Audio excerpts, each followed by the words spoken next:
À gauche, plusieurs lieutenants de Ségolène Royal pendant la présidentielle se retrouvent désormais en grande difficulté. On l'a vu, Jean-Louis Bianco, Julien Dray, Vincent Peillon ou encore Arnaud Montebourg, député sortant, devancé en Saône-et-Loire.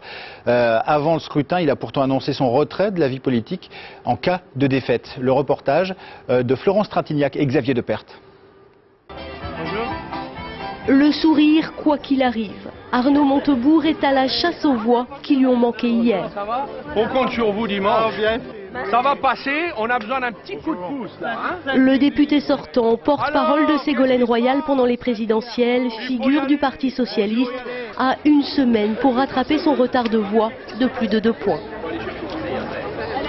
Nous avons des réserves, y compris du côté du MoDem. Je dis aux électeurs du MoDem, est-ce que vous acceptez le parti unique qui va régenter le pays pendant 5 ans avec plus aucune opposition?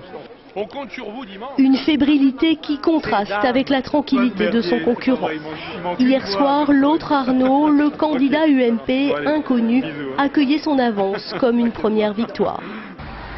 Dès le dépouillement des premiers bureaux de vote, Arnaud Montebourg, fin connaisseur de sa circonscription, avait compris l'ampleur de son retard. 52 pour vous, 55 d'Anjou en nombre de voix. Merci, au revoir. On est mort, hein, on est battu. Hein.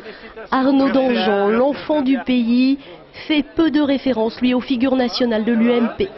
Pour sa première élection, cet ancien des services secrets mise tout sur la proximité. Je ne sais pas qui chasse sur les terres de l'autre. Moi, d'abord, je me sens pas en position de chasseur, et puis je suis sur mes terres, donc je suis assez à l'aise. Mais oui, c'est vrai que compte tenu visiblement, ce que j'ai vu des résultats laisse penser qu'il y a peu de réservoirs de voix, comme on appelle ça, même si j'aime pas beaucoup cette expression, d'un côté ou de l'autre. Donc effectivement, c'est sans doute dans la participation que réside la clé du deuxième tour. Avec plus de 35% d'abstention au premier tour dans la circonscription, les deux candidats vont devoir convaincre les électeurs de se rendre aux urnes dimanche prochain. Quant au Front National, il réalise tout